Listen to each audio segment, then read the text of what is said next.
하나님 말씀 요한계시록 10장 봅니다.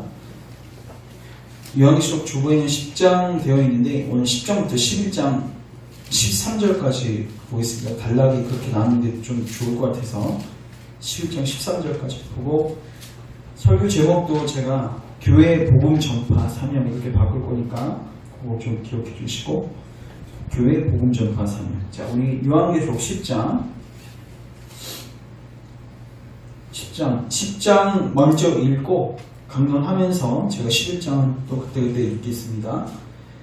내가 또 보니 힘센 다른 천사가 구름을 입고 하늘에서 내려오는데 그 머리 위에 무지개가 있고 그 얼굴은 해 같고 그 발은 불기둥 같으며 그 손에는 펴 조인 작은 두루마리를 들고 그 오른발은 바다를 밟고 왼발은 땅을 밟고 사자가 부르짖는 것 같이 큰 소리로 외치니 그가 외칠 때 일곱 우레가 그 소리를 내어 말하더라. 일곱 우레가 말을 할 때 내가 기록하려고 하다가 곧 들으니 하늘에서 소리가 나서 말하기를 일곱 우레가 말한 것을 인봉하고 기록하지 말라 하더라. 내가 본 바 바다와 땅을 밟고 서 있는 천사가 하늘을 향하여 오른손을 들고 세세토록 살아계신 이곧 하늘과 그 가운데 있는 물건이며 땅과 그 가운데 있는 물건이며 바다와 그 가운데 있는 물건을 창조하시기를 가리켜 맹세하였는데 지체하지 아니하라. 일곱째 천사가 소리내는 날 그의 나팔을 불려고 할 때 하나님이 그의 종 선지자들에게 전하신 복음과 같이 하나님의 그 비밀이 이루어지리라 하더라. 하늘에서 나서 내게 들리는 음성이 또 내게 말하여 이르되 내가 가서 바다와 땅을 밟고 서 있는 천사의 손에 펴 놓인 두루마리를 가지라 하리로. 내가 천사에게 나아가 작은 두루마리를 달라한즉 천사가 이르되 갖다 먹어버리라. 내 배에는 쓰나 내 입에는 뿔같이 달리라 하거늘 내가 천사의 손에서 작은 두루마리를 갖다 먹어버리니 내 입에는 뿔같이 하나 먹은 후에 내 배에서는 쓰게 되리라. 같이 읽습니다. 그가 내게 말하기를 내가 많은 백성과 나라와 방언과 임금에게 다시 예언하여야 하리라 하더라. 아멘. 기도합니다. 오늘도 요한계시록 10장 11장 말씀 통해서 이 세대를 정확하게 분별하고 또 교회의 사명을 정확하게 깨닫고 하나님이 원하시는 자리로 나아갈 수 있기를 원합니다. 성령님 오늘도 우리에게 지혜와 계시의 영으로 임하셔서 이 진리의 말씀을 옳게 분별하고 깨닫는 은혜를 주옵소서. 이 말씀으로 인해서 우리의 마음이 뜨거워지고 복음에 대한 구령에 대한 열정이 다시 회복되게 하시고 교회가 참된 교회 사명 감당하는 은혜가 있게 하옵소서. 부족한 종을 십자가 뒤에 감춰 주시고 오직 주님의 뜻대로 주님의 의중만 선명히 드러내는 귀한 은혜의 시간 되게 하옵소서. 예수님의 이름으로 기도합니다. 아멘. 자, 오늘은 요한계시록 10장부터 11장 13절까지 말씀을 통해서 교회의 복음 전파 사명이라는 제목으로 교회의 복음 전파 사명이라는 제목으로 하나님의 말씀을 증거하도록 하겠습니다. 다시 한번 요한계시록 전체를 제가 짚어드립니다. 총 4번의 환상이 있고요. 첫 번째 환상은 1장부터 3장까지인데 교회를 향한 메시지입니다. 물론 그 시대의 교회지만 지금 우리에게도 하나님께서 요구하십니다. 그 다음에 4장부터 16장까지는 하나님께서 특별히 이 세상을 어떻게 심판해 가시는지에 대한 환상입니다. 그래서 3가지 심판 시리즈가 나오는데 7 인 시리즈가 나오고 그 다음에 7 나팔 시리즈, 그 다음에 7 대접 시리즈가 나옵니다. 자, 근데 예선 앞으로 떨어져 좀 가운데 자, 첫 번째 7 2인 시리즈가 나오는데 자 6장 한번 가보시면 자 7 2인 시리즈가 나온 다음에 첫 번째부터 6번째 인까지가 나와요. 6장에서. 그래서 12절 보시면 내가 보니 6째 인을 뗄 때 그 다음에 6번째 인 뗄 때 이렇게 질문하고 끝났습니다. 그들의 진노의 큰 날이 이르렀으니 누가 능히 서리요. 그리고 7번째는 7장에서 띄는 게 아니라 몇 장에서 띄었어요? 8장 1절 2절 8장 가보십시오.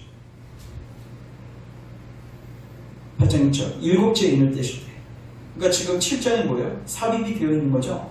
자, 근데 왜 삽입이 되어 있냐면 6번째 인 뗄 때 그 질문에 대한 뭐였어요? 어떻게 보면 답이었습니다. 그 질문이 뭐였죠? 그 진노의 날이 이르렀는데 누가 능히 설 수 있겠습니까? 누가 능히 설 수 있습니까? 인치심을 받은 14만 4천 교회가 설 수 있다는 거예요. 그리스도의 피로 옷을 씻은 자들이 설 수 있다는 거예요. 그게 대답이었습니다. 그러니까 이 세상을 하나님이 심판하시는 이 어두운 이야기를 하다가 그럼 이제 소망이 없는 거죠. 우리는 진짜 다 끝난 것인가? 소망은 있다는 거죠. 바로 그리스도 안에 도피하고 그리스도 안에 머무는 것입니다. 그 다음에 이제 8장부터는 8장 9장, 우리가 저번 시간에 했지만 7 나팔 심판이 등장하죠. 맞죠? 7 나팔 심판 어떤 내용들이 있었습니까? 첫 번째부터 네 번째 나팔은 자연계의 심판을 기억하실 것입니다. 하나님이 땅도 심판하시고 바다도 심판하시고 또 그 강물, 그러니까 물샘들도 심판하시고 또 천체도 심판하시는 이 자연계, 물론 자연계를 통해서 인간을 심판하시는 것입니다. 그 다음에 5번째, 6번째는 그 하나님께서 그 사탄, 그러니까 귀신들이 활동하는 것을 허용하셔서 수많은 불법이 성행하고 고통의 때가 이른다고 제가 말씀을 드렸습니다. 그래서 우리가 그 디모데후서에서 말세 고통하는 때가 이게 하나님의 심판의 일환이다. 그래서 6번째 인까지 우리가 6번째 나팔까지 우리가 8, 9장을 통해서 보았는데 그 결론이 무엇이었냐면 20절 보십시오. 9장 20절. 이 재앙이 죽지 않고 남은 사람들은 손으로 행한 일을 회개하지 아니하고 오히려 여러 귀신과 또는 보거나 듣거나 다니거나 하지 못하는 금은 동 목석의 우상에게 절하고 또 그 살인, 복술, 음행, 도덕질을 회개하지 아니하더라. 이 재앙 때문에 많은 사람들이 죽었습니다. 그럼 이제 살아남은 사람들은 뭐 해야 돼요? 정상적으로 회개를 해야 정상인데 회개를 안 하는 거예요. 지금 얼마나 죽었습니까? 대략 3분의 1이 죽었어요. 그러니까 이거는 국지적인 심판 정도가 아니라 지금 봤을 때 전 우주적인 그리고 전 지구적인 큰 재앙들인데 이것을 하나님이 허락하셨음에도 불구하고 그들이 회개하지 않는 거예요. 그럼 이제 이런 질문이 떠오르게 되죠. 누가 회개할 수 있는가? 진짜 다 끝난 것인가? 그래서 이제 10장에 들어가면요, 7번째 나팔이 바로 불려지지 않아요. 또 삽입된 내용들이 쭉 등장합니다. 그래서 7번째 나팔은 언제 불려지냐면 11장 15절 가십시오. 우리가 다음 시간에 하겠지만 11장 15절 7째 천사가 나팔을 불매 하늘에 큰 음성들이 나설거든. 자, 이거 7째 나팔 우리 다음 시간에 할 거고, 그럼 오늘 우리가 본 거 뭐예요? 6번째 나팔하고 7번째 나팔 사이에 있는 내용들이에요. 맞죠? 그럼 이 내용들은 뭐에 대한 대답일까요? 누가 과연 회개할 수 있는가? 자, 다시 저를 주목하세요. 6번째 인떼어지는 어떤 질문이 있었습니까? 누가 그 진노의 날에 누가 능히 설 수 있겠는가? 누구였어요? 7장에서 14만 4천. 그 다음에 이제 나팔 심판이 진행되어지면서 이런 질문이 떠올랐죠. 누가 회개할 수 있겠는가? 재앙 보고 회개했습니까? 안 하죠. 근데 놀랍게도 오늘 우리가 볼 10장부터 11장 13절 무슨 이야기일까요? 교회 복음사역 얘기입니다. 이 사역을 통해서 회심자들이 나타납니다. 하나님을 믿는, 하나님께 영광 돌리는 자들이 나타납니다. 그래서 한 영혼이 회심하는 거 제한 갖고 안 됩니다. 회초리 든다고 되지 않아요. 우리가 주일 하이델베르크 시간에도 우리가 살폈지만 한 영혼이 자기가 있는 위치가 위험한 것을 깨달을 뿐만 아니라 우리가 하나님 은혜 안에서 갈 곳이 있는 것을 깨닫지 않으면 절대로 이 악한 길을 떠날 수가 없습니다. 다시 돌아올 수밖에 없는 거예요. 그래서 오늘 10장 1절부터 11장 13절 말씀을 통해서 교회 복음 전파 사명에 대해서 우리가 좀 선명하게 깨달았으면 좋겠습니다. 이게 사실 구약을 막 인용하고 해야 되는데 일일이 찾기가 시간이 너무 많이 걸립니다. 그래서 제가 그냥 쭉 얘기를 할 테니까 잘 들으시고 이 내용들이 먼저 여러분 동의가 되셔야 됩니다. 요한계시록은 상징어가 많기 때문에 구약을 인용해서 해석해야지 여러분들 안에 이제 확신 가운데 이 해석을 정확하게 할 수 있거든요. 근데 이제 제가 구약을 그 장절만 쭉쭉 얘기하고 넘어갈 테니까 나중에 기회가 되시면 찾아보시면서 이 말씀이 진 의가, 본 의가 이런 의미구나. 그리고 우리에게 이렇게 적용될 수 있겠구나. 이렇게 확인해가는 시간들이 되었으면 좋겠습니다. 10장 1절 보시면 이렇게 시작됩니다. 내가 또 보니 힘센 다른 천사가 구름을 입고 하늘에서 내려오는데 그 머리 위에 무지개가 있고 얼굴을 해갖고 그 발은 불기둥 같으며 그 손에는 펴 놓인 작은 두루마리가 있습니다. 맞죠? 자, 천사가 나오는데 손에 뭐가 있어요? 펴 놓인 두루마리가 있죠. 근데 모양도 굉장히 이상해요. 얼굴은 해갖고 발은 불기둥 같고 약간 누구하고 비슷합니까? 요한계시록 초반에 나왔던 예수님 모습하고 비슷하죠. 이걸 통해서 이 천사는 예수님의 대행자라는 것을 알 수 있습니다. 동시에 이 천사는 손에 뭘 들고 있습니까? 2절 두루마리를 들고 있죠.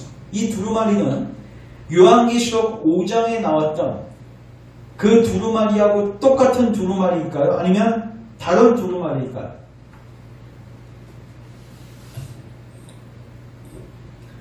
제가 인용은 안 합니다. 기회가 돼서 집에 가서 찾아보세요. 에스겔 2장 9절부터 10절, 그리고 에스겔 3장 1절부터 3절, 다시 에스겔 2장 9절부터 10절, 그리고 에스겔 3장 1절부터 3절.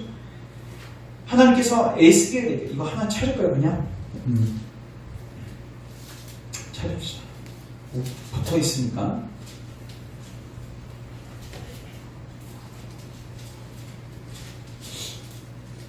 2장 먼저 보십시오. 2장 9절. 제가 있습니다. 죄송합니다. 딴 거죠. 9절. 내가 보니 보라 한 손이 나를 향하여 펴지고 보라 그 안에 두루마리 책이 있더라. 그가 그것을 내 앞에 펴시니 그 안팎에 글이 있는데 그 위에 애가 애곡 재앙의 말이 기록되어 있더라. 여러분 이거 어디서 봤죠? 요한계시록 5장에서 봤죠? 맞죠? 요한계시록 5장에서 그 두루마리가 인범되어 있었는데 그걸 폈을 때 뭐가 있었어요? 애가 애곡 재앙 심판의 말들이 기록이 되어 있었죠. 그러니까 지금 이 에스겔 2장 9절 10절은 언제 인용돼요? 어떻게 연결돼요? 요한계시록 5장하고 연결됩니다. 그 다음 3장 보시죠. 또 그가 내게 이르시되 인자야 너는 발견한 것을 뭐하라? 먹으라. 너는 이 두루마리를 먹고 가서 이스라엘 족속에게 말하라 하시기로 내가 입을 벌리니 그가 그 두루마리를 내게 먹이시면 내게 이르시되 인자야 내가 내게 주는 이 두루마리를 내 배에 넣으며 내 창자에 채우라 하시기에 내가 먹으니 그것이 내 입에서 달기가 꿀 같더라. 이거 오늘 본문에 나오죠?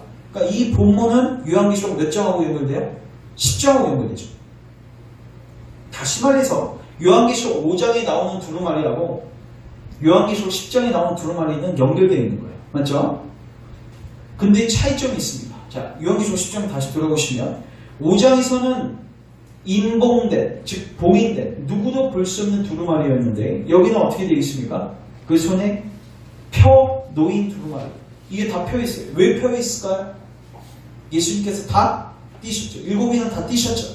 그래서 이제 이 계시가 밝게 보여지게 되어진 것입니다. 그리고 이 천사가 이 두루마리를 들고 어떻게 있는지 보십시오. 오른발은 바다를 밟고 있고 왼발은 땅을 밟고 있고. 이거 뭐예요? 온 세상을 밟고 있는 거죠. 무엇을 의미할까요? 이 두루마리에 적혀있는 이 메시지를 들어야 할 대상들이 온 세계에 있는 사람들, 온 세상에 있는 사람들이라는 거예요. 그리고 그 메시지의 내용도 온 세상과 관련된 메시지라는 거예요. 그리고 3절 사자가 보여지는 것 같이 큰 소리로 외치니 그가 외칠 때 7 우레가 그 소리를 내어 말하더라.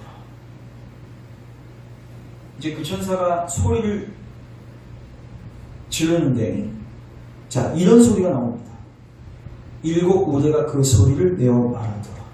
자 여기서는 7 우레가 무엇일까요?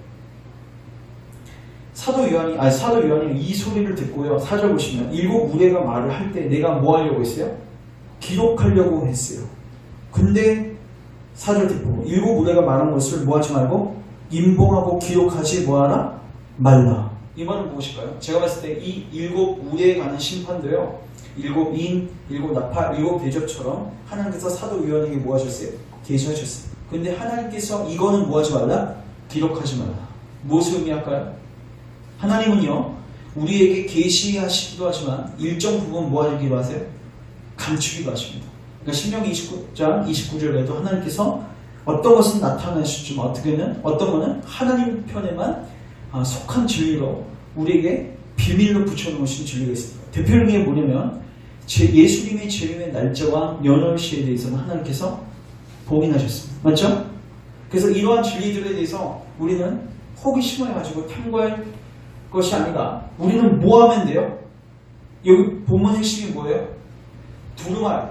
너에게 펼쳐진 그 두루마리를 뭐하고? 먹고 그것만 증거하면 된다는 거예요. 그러니까 교회가 할 사명이 뭐예요? 신비한 거 어떤 건 추구하는 게 아니라 하나님께서 우리에게 계시한 만큼만 정확하게 그것을 깨닫고 그것을 증거하는 게 교회의 사명이다.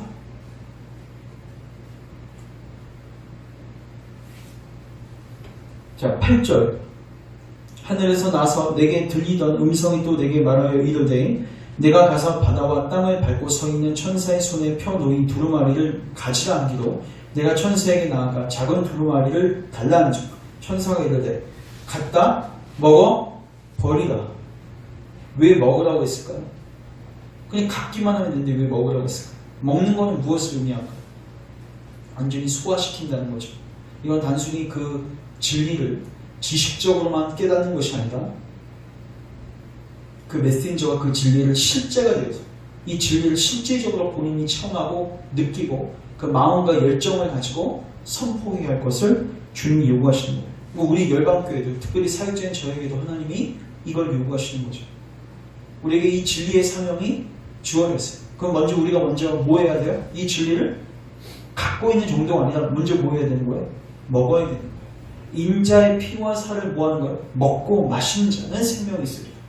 단순히 지식적으로 아는 게 아니라 인자의 피를 먹고 마시는 자. 하나님께서는 사도 요한에게 먼저 먹으라고 말씀하셨습니다. 자, 먼저 먹었더니 어떻게 됐습니까? 9절 그 결과 내가 천사에게 나아가 작은 두루마리를 달라는지 천사가 이르되 갖다 먹어버리라. 내 배에는 쓰나 내 입에는 꿀같이 달리라 하거든. 내가 천사의 손에서 작은 두루마리를 갖다 먹어버리니 내 입에는 꿀같이 달아 먹은 후에 내 배에서 쓰게 되더라. 처음에 복음을 딱 먹게 되면 어떻게 되죠? 달죠. 복음에는요 이 두 요소가 다 있습니다. 단맛과 쓴맛이 다 있습니다. 무엇이냐? 1차적으로 하나님의 말씀은 구원과 심판의 양날 검이 있습니다. 맞죠? 그 다음에 복음 안에서도 두 면이 다 있습니다. 자, 보십시오.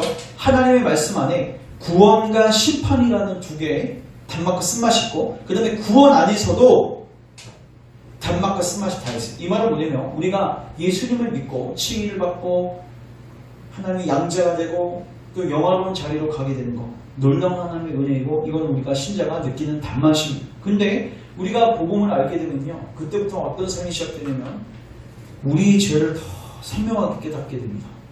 그리고 죄와 분투하고 싸우는 삶을 살게 되고 쉽게 말해서 우리 안에 수많은 영적 전쟁들이 일어날 수밖에 없어요. 그러니까 그전에는 한 번만 나를 주관했다면 이제 그리스도인들 안에는 한 다른 법이 있거든요. 그러니까 두 법이 충돌하기 때문에 그리스도인들 안에서는 계속해서 이 육체의 정욕과 성령의 소욕이 싸우는 이 전쟁판 속에서 우리가 살아가는 거예요. 그러니까 죄와 싸우고 세상과 싸우고 사단과 싸우고 마귀와 싸우니까 분명히 쓴맛이 있습니다. 복된 요소지만 분명히 힘든 요소도 있다.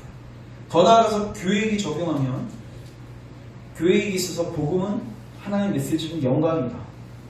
근데요 교회는요 복음 증거를 위해서 반드시 고난과 박해와 핍박을 받게 되어 있습니다. 이 부분에 근거하면요 복음은 우리에게 쓴맛도 주는 것이다. 그러니까 교회는 이 두 가지를 다 가르쳐야 돼요. 그리고 이 두 가지를 다 경험하는 공동체가 교회입니다. 자, 이제 사도 요한이 먼저 이제 10장까지 우리가 보게 되는데 이 10장의 메시지를 이제 하나님께서 뭐 하라고 하시냐면 증언하라고 하십니다. 11장 그가 내게 말하기를 내가 많은 백성과 나라와 방언과 임금에게 다시 예언하여 하리라 하더라 하면서 이제 네가 먹은 그 말씀을 이제 증거하라고 하시는데 먼저 여기까지 우리가 적용점을 좀 살피면은 교회가 해야 할 사명이 무엇인가? 교회가 할 사명이 무엇입니까? 아까 일곱 군에는 하나님이 뭐 하셨다고 했어요? 숨기셨다고 했죠. 그럼 알 필요 없다. 그러니까 우리가 교회 갈 거는 성경 외에는 알려고 너무 노력해서는 안 됩니다. 그 기술 추구하셔서는 안 돼요. 우리는 성경, 하나님께서 우리에게 밝히 보여주신 이 성경에 충실하고 그리고 이 성경에 있는 내용들을 먼저 뭐 해야 된다? 먹어야 된다. 그래서 여러분 이걸 놓고 기도하셔야 됩니다. 하나님, 특별히 목회자인 저를 거듭 기도해 주시고 여러분들이 이 진리를 꿀송이처럼 단맛이 느낄 정도로 먼저 먹게 해주십시오.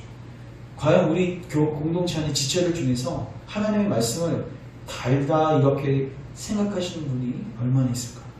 사도 요한이 체험했던 이 진리가 체험이 안 되면요, 복음 증거의 사명은 시작될 수가 없습니다. 분명히 보세요. 예언하기 전에 먼저 본인이 뭐 했어요? 먹고 본인이 달다고 먼저 고백을 했어요. 여러분 예레미야도 똑같아요. 에스겔도 똑같단 말이에요. 그래서 이 공동체가 전도와 선교의 사명을 감당하기 위해서 이 복음과 이 진리가 우리에게 실제가 되고 우리에게 먼저 그리스도의 부활 생명이 누려져야지 이 증거와 전도 사명이 성립될 수 있다. 그래서 이 부분들을 우리가 듣고 같이 기도했으면 좋겠습니다. 그리고 이제 11장 가보시면 이것과 관련해서 두 증인 이야기가 나와요. 두 증인 이야기가 나오는데, 자 1절, 2절은 성전 측량하고 관련된 이야기인데 다 연결되어 있습니다. 우리가 이거는 예전에 한번 요한계시록 앞부분한테 제가 잠깐 언급을 했는데 다시 한번 살핍니다. 1절, 2절 같이 읽습니다. 시작. 또 내게 지팡이 같은 갈대를 주며 말하기를 일어나서 하나님의 성전과 제단과 그 안에서 경배하는 자들을 측량하되 성전 바깥마다는 측량하지 말고 그냥 두라. 이것은 이방인에게 주었은즉 그들이 거룩한 성 42달 동안 집 밟으리라. 아멘. 지금 하나님께서 사도 요한에게 갈대를 주십니다. 근데 갈대가 뭐처럼 생겼냐면 지팡이처럼 생겼습니다. 그리고 그 당시에 이 갈대는요, 측량 도구입니다. 우리처럼 뭐 빠듯한 자가 있었던 건 아닌 것 같고, 그러나 측량할 때 대표적인 측량 도구가 뭐냐면 팔꿈치였습니다. 맞죠? 규빗이라는 단어 들어보셨죠? 1규빗, 2규빗. 1규빗이요. 여기 팔꿈치부터 여기 주먹까지 대략 한 45cm 정도 되는 이게 1규빗. 그러니까 그 당시에는 측량 도구가 물체들이었어요. 좀 고정되어 있는 물체들이었습니다. 그 중에 하나가 이제 갈대인데, 이 갈대를 주면서 이렇게 이야기하는 거죠. 뭐하라? 측량하라. 근데 뭐를 측량하라? 하나님의 성전과 제단과 그 안에서 경배하는 자들을 뭐하라? 측량하라. 근데 성전 바깥마당은 뭐하지 말라? 측량하지 말라. 한 곳은 측량하라고 하고 한 곳은 측량하지 말라고 합니다. 그 측량하라는 게 무슨 말입니까? 근데 힌트가 2절에 나와 있어요. 측량하지 말고 그냥 뭐해라? 두라. 그냥 두면 어떻게 됩니까? 이것은 이방인에게 주었은즉 그들이 거룩한 성을 42달 동안 뭐하리라? 집 밟으리라. 하나님께서 그냥 두시니까, 측량하지 않고 그냥 두시니까 어떻게 됐어요? 집 밟혀진 거예요. 누구에게요? 이방인들에게. 그 당시로 치자면 로마에게 집 밟혀졌습니다. 서아시아 7교회가요, 그 로마에 있는 수많은 정치 지도자들, 또 수많은 이단들, 이런 공동체, 이런 집단들로부터 어려움을 당했죠. 이런 것들을 하나님이 뭐 하신 거예요? 허용하신 거예요. 근데 하나님께서 뭐는 보호하시겠다는 거예요? 성전과 제단과 그 안에 경배하는 자들을 측량하시겠다. 이건 뭐예요? 보호하시겠다는 것입니다. 그래서 우리가 이걸 먼저 기억해야 할 건데, 교회는요, 보호되는 부분이 있고 보호되지 않는 부분이 있습니다. 대표적으로 스데반을 생각할 수 있는데, 스데반이 육체적으로 보호가 됐습니까? 안 됐죠? 순교당했습니다. 육체적 죽음을 경험했습니다. 근데 하나님께서 그때 그의 영을 뭐 하셨습니까? 보호하셨습니다. 배교하지 않다. 죽음의 현장 속에서 그의 신앙을 굳건하게 지킬 수 있다. 하나님께서 스데반을 보호하셨습니다. 즉 하나님께서 교회를 영적으로 보호하시고, 그러나 육체적으로는 고난과 박해 가운데 허용하신 부분이 있다는 거예요. 이걸 먼저 알라는 거예요. 이걸 왜 알라고 하셨을까요? 이게 두 증인 사역하고 매우 밀접하게 연관되어 있기 때문입니다. 무슨 말인가? 우리가 이 두 증이 이제 교회가 복음 증거하는 사역인데, 이 사역을 감당하다 보면요, 반드시 세상은 교회를 뭐합니까?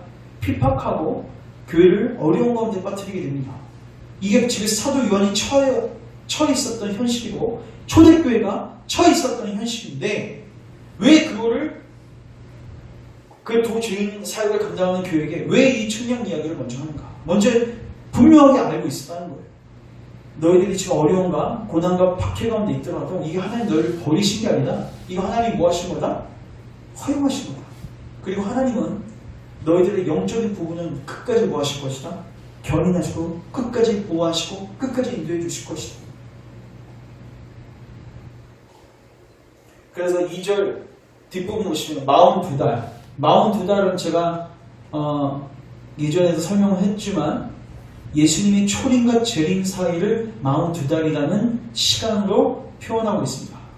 자, 42달 이거는 그렇게 기억하시면 돼요. 그래서 교회는 예수님 초림 때부터 예수님 재림하신 그때까지 계속해서 뭐하는 존재예요? 세상에서는 박해받고 그러나 하나님으로부터 영적으로는 보호받는 곳이 교회입니다. 그 다음 3절 내가 나의 두 주인에게 권세를 주리니 그들이 굵은 베옷을 입고 1260일을 이어하리라. 자, 여기서 42달 대신에 1260일. 자, 42달은 42죠. 42 곱하기 30일 한번 해보십시오. 그러면 며칠 나오냐면 1260일 나옵니다. 그러니까 42달하고 1260일은 똑같은 시간적 표현입니다. 그러니까 예수님의 초림과 재림 사이죠. 다시 말해서 교회는 어떤 곳인가? 예수님과 초림과 재림 사이에서 뭐하는 존재들이다? 권세를 받고 예언해야 하는 존재입니다. 이게 교회 정체성입니다. 근데 굵은 베옷을 입고 예언한다는 것은 그들이 증거해야 할 메시지가 뭐라는 것입니까? 회개의 메시지라는 거예요. 교회의 정체성이 무엇입니까? 교회가 뭐 해야 됩니까? 교회가 하나님의 복음을 그리고 하나님의 말씀을 예언하고 선포해야 합니다. 근데 왜 두 주인이라고 되어 있을까요? 두 주인이라는 것은 바로 증인의 숫자가 둘이기 때문입니다. 그래서 예수님께서 제자들을 복음 전도의 현장으로 보내실 때에도 2명씩 짝지어서 보내주셨죠. 그리고 신명기에도 두세 증인의 증언이었으면 그 재판에서 그 사람은 유죄로 확정되어질 수 없었습니다. 그래서 두 주인이라는 표현을 하고 있는 거예요. 근데 그 두 주인을 4절에서는 또 이렇게 표현하고 있어요. 우리 같이 한번 읽습니다. 시작. 그들은 이 땅의 주 앞에 서 있는 두 감람나무와 두 촛대니. 자, 두 주인 이꼴 두 감람나무 그리고 두 촛대. 두 촛대는 쉽습니다. 촛대는 요한계시록 1장에 보면요, 촛대는 뭐다? 교회입니다. 맞죠? 그러니까 두 증인은 두 촛대. 이 말은 즉 교회라는 거예요. 교회가 이 증인 사역을 감당한다는 거죠. 그 두 감람나무는 무엇입니까? 찾지 마시고 스가랴 4장에 보면 우리가 잘 알고 있습니다. 하나님께서 스가랴에게 환상을 보여주셨을 때 어떤 환상이 있었습니까? 이거 하나만 찾으십시오. 오랜만에 보는 것 같아서 스가랴는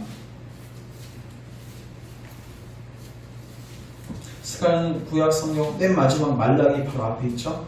스가랴 4장.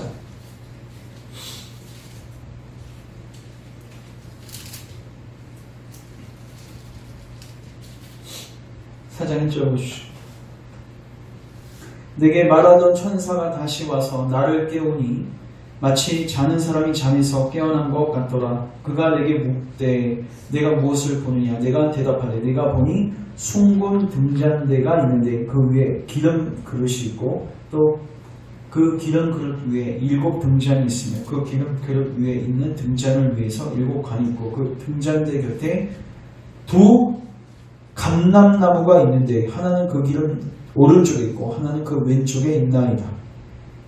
내게 말하는 천사에게 물어 이르되 내 주여 이게 무엇입니까 하니 내게 말하는 천사가 대답하여 이르되 내가 이것들이 무엇인지 알지 못하느냐 하므로 내가 대답하되 내 주여 내가 알지 못하느냐 하니 그가 내게 대답하여 이르되 여호와께서 수르바벨에게 하신 말씀이 이러하니라. 만군의 여호와께서 말씀하시되 이는 힘으로 되지 아니하며 능으로 되지 아니하고 오직 나의 영으로 되느니라. 아멘.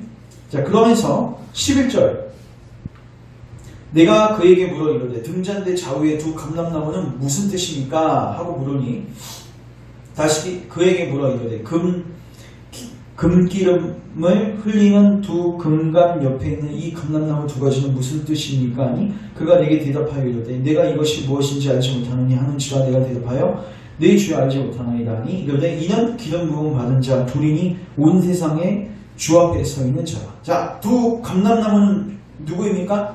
기름 부음 받은 자죠. 맞죠? 그리고 주 앞에 서 있는 자죠. 누구를 의미합니까? 스룹바벨하고 여호수아를 의미하죠.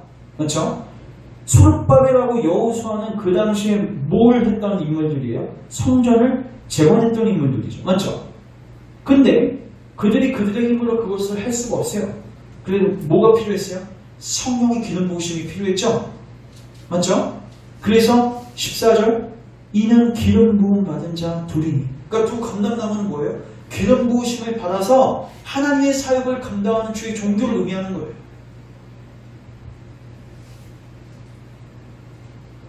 그래서 6절 아까 이는 힘으로 되지 아니하며 능으로 되지 아니하고 오직 나의 뭐로 된다? 영으로 된다. 자, 다시 이제 요한계시록 돌아보십시오. 그 두 감람나무는 무엇을 의미합니까? 아까 두 주인은 뭐라고 했어요? 교회죠. 교회가 무슨 사역 감당해야 돼요? 복음 증거 사역 감당해야 되죠. 근데 그게 누구의 능력으로만 가능하다는 거예요? 성령 하나님의 능력으로 가능하다는 거예요. 저는 오늘 말씀을 준비하면서 이 부분이 제일 제 마음에 와닿았는데 복음 사역 감당하는 거 성령의 능력 없으면요 절대로 열매 열리지 않습니다. 태가 열리지 않는다. 제가 그 조나단 에드워즈의 조카였죠. 데이비드 브레이너드라는 이제 사람이 있습니다. 그 일기를 앞부분 조금 읽어봤는데 이제 그 사람이 이제 하나님을 만나는 과정도 이제 기록하고 있습니다. 그리고 또 최근 이제 홀라티스 보날의 그 목회자에게 주는 글들과 또 여러 가지를 몇 개 읽으면서 제가 느낀 게 뭐냐면은 한 목회에 그리고 한 교회에 이런 말 쓰기가 좀 그렇지만 성공했는지 실패했는지의 여부 과연 그것을 무엇으로 판단할 것인가? 바로 새 생명의 잉태하는 태가 열림이 있는가? 사도 바울이 이렇게 고백하죠. 내가 너희 안에 하나님의 형, 그리스도의 형상이 이루기까지 다시 해산하는 수고를 해야 되겠다. 이게 무엇이죠? 복음을 지금까지 증거했는데 교회 안에 생겼어요. 뭔가 모임도 진행이 되고 있어요. 근데 사도 바울이 딱 봤는데 그들 안에 그리스도의 형상이 없어요. 뭐예요? 복음을 알지 못하는 거예요. 회심한 흔적이 없는 거예요. 사도 바울이 뭐라고 합니까? 그래도 공동체가 형성됐으니까 뭔가가 있는 거다. 이렇게 얘기하지 않죠. 다시 시작해야 된다. 다시 해산하는 수고를 해야 된다. 사도 바울이 뭐에 초점을 맞췄습니까? 영혼의 회심입니다.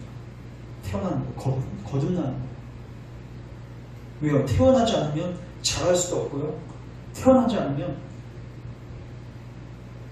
구원 못 받는 거죠. 아무 의미가 없는 거예요. 근데 중요한 거는 그 태어나게 하시는 사역과 태어난 다음에 그 사람을 먹이시고 자라나게 하시는 분이 성령이시라는 거예요. 여러분 이거를 분명하게 교회의 목적과 방향을 아셔야 돼요. 그리고 그것이 어떤 방편으로 가능한지를 우리가 아셔야 돼요. 그걸 알면요 우리가 기도 안 할 수가 없습니다. 이렇게 하다 보면은 회심자 알아서 나오겠죠. 이렇게 하다 보면은 그리스도 알아서 만나겠죠. 그러면 왜 하나님께서 왜 우리에게 성령님을 구하라고 왜 명령하셨을까? 왜 성령님을 구하라고 하셨을까? 왜 여기 두 주인을 두 감람나무라고 표현하셨을까? 기름 부으심 없으면 절대로 이 사역 감당할 수 없습니다. 그래서 여러분 다른 여타 기도자는 많습니다. 근데 무엇보다도 교회가 이 복음 전하는 사역 감당할 수 있도록 기도하셔야 되고 성령님의 기름 부으심이 임할 수 있도록 기도하셔야 돼요. 여러분 사도행전을 읽어보십시오. 사도들은 계속해서 뭐 했어요? 복음을 증거했어요. 성도들은 뭘 놓고 기도했습니까? 담대히 주의 말씀 증거할 수 있도록 기도했어요. 이게 사도행전의 내용입니다. 그 증거했더니 땅이 흔들리고 진동하는 거예요. 그리고 수많은 영혼들이 느끼고 이게 사도행전의 역사예요. 그러니까 말씀과 기도가 같이 가는데 무엇을 놓고 기도했냐는 거죠. 성령님의 부어주심을 놓고 기도했어요. 열방교회 목회자인 저도 그렇고 이제 성도들도요, 이 인식이 분명해야 됩니다. 성령님 없으면 우리 교회 끝이다. 성령님의 부어주심이 없으면 우리 교회 태동이 두서없다. 새 생명 잉태할 수도 없고 자라날 수도 없다. 메마르져갈 것입니다. 마른 뼈가 살아나는 역사가 성령님 없으면 누가 나라는 거 인식하셔야 돼요. 이걸 알게 되면 알게 될수록 우리가 겸손해지게 되고 우리의 마음이 낮춰지게 되고 하나님 얼굴을 구하고 하나님 은혜를 구하고 성령 하나님을 구하는 자리로 가게 되겠죠. 근데 우리가 구할 때 하나님께서 누우시고 이 증인 사역을 감당하게 하시고 그 가운데 귀한 회심자들을 주실 것입니다. 자, 그 다음에 5절부터 12절까지 5절부터 12절까지는 그냥 제가 설명을 쭉 하겠습니다. 이 두 주인 사역에 대한 샘플이 나옵니다.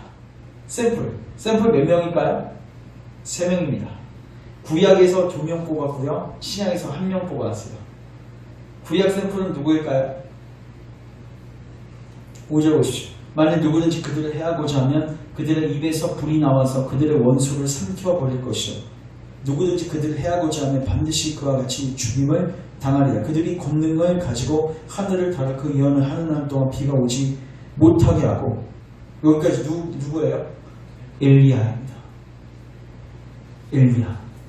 5절은요, 아시아 왕이 그 엘리야를 죽이기 위해서 그 군대를 보냈을 때 하나님께서 불로서 그 군사들을 다 치시는 내용을 보여주고 있고, 6절은요, 아합 왕이 때 이제 엘리야가 갈멜산 전투에서 그 대결했던 내용들을 기록하고 있습니다. 그래서 엘리야가 여기 나오고 있고요. 그 다음에 또 누가 나오냐면 6절 가운데 부분 또 권능을 가지고 물을 피로 변하게 하고 아무 때든지 원하는 대로 여러 가지 지향으로 땅을 치리거든. 누굽니까? 모세.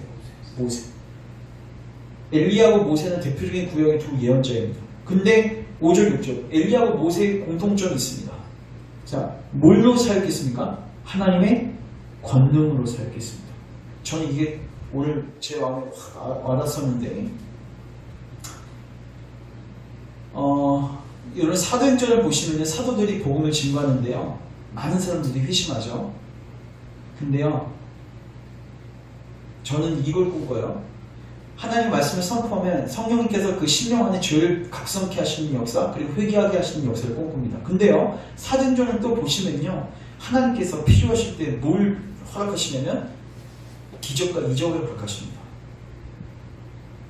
기적과 이적을 허락하셔서 뭐를 드러내시냐면 하나님만이 참 신이시다. 너희들이 섬기고 있는 것은 전부 다 우상이고 하나님만이 역사를 주관하시고 너희들의 삶을 주관하시는 참 신이시다. 여러분, 조나단 에드워즈가 사역했을 당시에 놀라운 회심의 이야기가 쓰여졌습니다. 부흥이 있었습니다. 근데요, 그때요, 하나님의 말씀이 대언됐을 때 놀라운 기적과 이적들이 일어났어요. 저는 이걸 꼭 봅니다. 많은 사람들이 사도행전에 일어났던 기적들이 지금 일어나지 않으니까 이렇게 해명하시는 분들이 있어요. 지금은 정경이 완성되었기 때문에, 성경이 완성되었기 때문에 굳이 그렇게 많은 기적과 이적이 필요 없는 것입니다. 그건 제가 봤을 때 우리의 상황에 대한 그냥 구차 변명에 불과하다고 봅니다. 분명히 성경은요, 지금 이 시대까지 하나님께서 우리에게 필요할 때 기적을 주시게 되고, 마가복음 16장에서도 하나님께서 우리가 복음을 증거할 때 이걸 확실히 증언하기 위해서 놀라운 기적, 귀신이 떠나가고 병이 낫고 이런 기적들을 주시겠다고 주님 약속하셨습니다. 사도행전만 봐도 우리가 알 수 있고요. 그리고 지금도 여타의 선교지를 가보시면요, 하나님께서 이러한 놀라운 일들을 행하고 계십니다. 우리 열방교회에 무엇이 필요한가? 저는 이 성령의 권능이 필요하다고 좀 믿습니다. 그래서 여러분, 이걸 놓고도 기도하십시오. 우리에게 필요한 이적과 기적을 허락하십시오. 물론 기적과 표적은 그 자체가 목적이 아니라 그 사람으로 하여금 그리스도를 만나게 하는 자리로 가는 게 초점이고 목적입니다. 그러나 하나님께서 과정 속에서 이거를 부어주실 수 있습니다. 메시지에 힘을 받게 하기 위해서 모세와 엘리야 사역을 감당할 수 있도록 교회가 이 성령의 부어주심을 놓고 우리가 같이 기도했으면 좋겠습니다. 그리고 뒤에 신약시대 때 샘플, 마지막 샘플 누구입니까? 예수님이십니다. 자, 제가 7절부터 잠깐 보고 이제 정리합니다. 그들이 그 증언을 마칠 때 무적의로부터 올라온 짐승이 그들과 더불어 전쟁을 일으켜 그들을 이기고 그들을 죽일 터이죠. 그러니까 증언을 마칠 때쯤 되면 이때가 언제쯤이죠? 거의 이제 막바지 이르는 거예요. 그래서 증언할 필요도 없을 때가 되겠어요. 그때쯤 되면요 전쟁이 나게 되고 이제 수많은 증인들이 죽게 되어집니다. 근데 그들의 시체가 큰 성길에 있는데 그 성이 이름이 뭐예요? 소돔. 또 다른 이름은 애굽. 근데 곧 그들의 주께서 십자가에 못 박히신 곳이에요. 예루살렘. 그러니까 이게 구체적인 지명을 의미하는 건 아니죠. 소돔, 애굽, 예루살렘은 다 다른 곳입니까? 이건 뭐예요? 세상을 의미하는 거예요. 근데 특별히 왜 예루살렘을 예수님이 못 박히신 곳이라고 표현했을까요? 바로 두 주인이 예수님과 같은 길을 걸어가는 존재들이라는 거예요. 근데 그게 끝이 아니죠. 9절. 백성들과 족속과 방언과 나라 중에서 사람들이 그 시체를 사흘 반 동안을 보며 무덤에 장사하지 못하게 하리로다. 이거는 완전히 보통 아무리 악인이어도 시체를 보면 그냥 묻어주고 넘어가는데 이제는 아예 시체로 장사하지도 못하게 하는 거죠. 이 두 선지자가 땅에 사는 자들을 괴롭게 했죠. 왜? 메시지로 괴롭게 했잖아요. 회개하고. 그러니까 땅에 사는 자들이 그들의 죽음을 뭐예요? 오히려 즐거워하고 기뻐요. 서로 예물까지 보내는. 근데 그게 끝이 아니죠. 11절. 3일 반 후에 하나님께로부터 생기가 그들 속에 들어가며 그들이 발로 일어서니 구경하는 자들이 크게 두려워하고 부활 승천하는 내용들이 등장합니다. 무슨 말인가? 두 주인들은요 그리스도와 똑같은 길을 걷게 된다는 거예요. 그러니까 예수님처럼 때로는 죽음을 당할 수도 있고 고난을 받을 수 있어요. 그러나 두 주인의 결말은 어떻습니까? 예수님처럼 부활하고 예수님처럼 승천하고 예수님처럼 하늘에서 왕노릇할 것이다.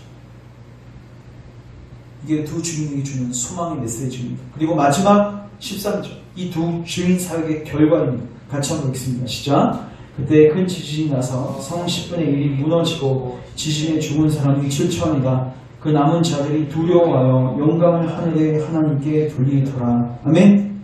따라하겠습니다. 두려워하여 영광을 하나님께 돌리더라. 이 표현은요 요한계시록에서요 신자의 고백입니다. 전형적인 신자의 고백입니다. 두려워하고 영광을 하나님께 돌린다는 표현은 신자의 고백. 두 주인 사역이 마치게 되어지니까 누가 탄생했습니까? 신자가 나왔습니다. 근데 여기서 보시면요 몇 명이 나왔어요? 신자가. 자, 죽은 사람이 몇 명이에요? 7,000명이죠. 자, 이거 좀 헷갈리지 않습니까? 구약에서는요 구원받은 사람이 몇 명이었어요? 7,000명이었죠. 맞죠? 근데 여기서는 심판받은 사람이 몇 명이에요? 7,000명이에요. 엘리야가요 하나님 나 말고 하나님 찾는 자가 없습니다. 그때 하나님께서 바알에게 무릎 꿇지 아니한 몇 명을 남겨뒀다? 7,000명을 남겨뒀다. 근데 7,000명이 그 당시에 다수는 아니죠. 소수죠. 맞죠? 소수가 하나님을 믿고 구원받았다는 거죠. 근데 이제는 전세가 역전돼서 7,000명이 죽고 나머지는 전부 다 뭐 받는 거예요? 지금 하나님께 영광 돌리고 있어요. 많은 사람들이 회심하게 될 것을 주님이 보여주고 계시는 것입니다. 말씀을 이제 정리합니다. 오늘 우리는 10장, 11장 말씀을 통해서 이제 말씀입니다. 진짜 마지막 때로 가고 있는데 교회가 해야 할 사명이 무엇인가? 이제 우리가 11장 15절 일곱 나팔인데 이 일곱 나팔은 뭐냐면요 예수님 재림이에요. 결론부터 얘기하면 이 예수님 재림 오기 전까지 교회가 해야 할 사명이 무엇입니까? 하나님의 말씀을 선포하는 증인 사역이라는 거예요. 우리가 무엇에 힘써야 할지가 답이 나오는 거죠. 그리고 무엇을 놓고 기도해야 할지가 답이 나오는 거죠. 무엇을 놓고 기도하셔야 됩니까? 성령님의 기름 부으심을 놓고 기도하십시오. 말씀이 바르게 선포되어질 수 있도록 기도하시고 또 아까 그 말씀을 먼저 우리가 먹어야 된다고 했죠. 우리에게 실제가 될 수 있도록 기도하십시오. 더 나아가서 하나님 우리에게 모세와 엘리야가 능력 있게 감당했던 그 사역을 우리에게도 회복시켜 주세요. 기적과 이적과 필요한 모든 것들을 도와주셔서 하나님의 말씀이 증언되어질 수 있도록 그래서 수많은 영혼들이 하나님께 영광 돌리고 하나님을 두려워하는 경외하는 자리에 갈 수 있도록 우리가 성령님을 구하고 이 말씀이 실제가 되는 은혜를 구했으면 좋겠습니다. 제가 기도하고 연합해서 기도하겠습니다.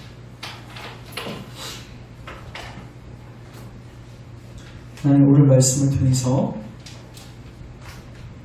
교회의 사명을 깨닫게 하시니 감사합니다. 하나님의 재앙과 징계와 또 여러 가지 심판들이 국지적으로 실행되어져 있음에도 불구하고 많은 사람들이 회개치 아니하고 하나님 도리어 자기들이 하는 일들을 자랑하고 다니는 이 시대에 있습니다. 악이 판을 치고 불법이 성행하고 악으로 인해서 수많은 사람들이 고통을 당하는 그런 어려운 시대에 있습니다. 주님, 그러나 이 어려운 시대에 하나님께서 2260일 동안 교회에게 증인의 삶을 맡겨주셨습니다. 그리고 이 일을 통해서 수많은 영혼들을 구원하시는 귀한 일을 행하셨습니다. 주님, 이제 우리가 오늘 이 말씀을 살펴싸우니 우리 교회가 무슨 일을 해야 하는지, 어떤 자리에 있어야 하는지를 선명하게 깨닫게 하시고 이 일에 힘쓰는 교회 되게 하옵소서. 먼저 우리가 사도 요한처럼 하나님 이 두루마리를 먹게 하옵소서. 이 말씀을 우리에게 먼저 실제가 되게 하시고 이 말씀이 체험되어지게 하시고 우리가 먼저 회개와 믿음으로 나아가는 공동체 되게 하옵소서. 그리고 이제 우리에게 주의 성령 하나님을 충만하게 부어주셔서 그런 부으심 속에서 성전을 재건하는 사역을 감당하게 하소서. 이는 힘으로 안 되고 능으로 안 되지만 나의 신으로 된다고 주님 약속하셨사오니 주의 성령 하나님의 능력으로 새 생명을 태동시키시고 생명들이 자라나는 은혜를 우리에게 허락하여 주옵소서.